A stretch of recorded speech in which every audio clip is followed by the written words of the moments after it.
అయితే నిన్న ఇమాన్యుయల్ వర్సెస్ సంజన గారిలో ఎవరు కరెక్టో కింద కామెంట్ చేయండి. నాకు తెలిసి ఎక్కడో అంటే సంజన గారు సోలో ప్లేయర్ కాబట్టి ఎవరి మాట వినదు. తన మాట తనే ఫైనల్ అనుకుంటుంది. సంజన గారు ఆ ప్రకారంగా మనకు తెలిసిందే కదా అని సంజన గారు ఒపీనియన్ సంజన గారు చెప్పారనమాట. అయితే అక్కడ ఇమాన్యుయల్ అతనికి కాపాడుకోవడానికి పాసిబిలిటీస్ చెప్తున్నాడు.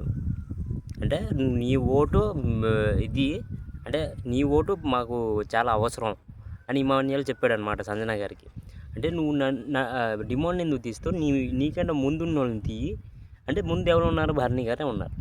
అయితే అక్కడ క్లియర్ కట్గా ఎవరి పేరు చెప్పాడు ఇమాన్యుయల్ అంటే ఇండైరెక్ట్గా భరణి గారి పేరే చెప్పాడు కదా తీసిమని.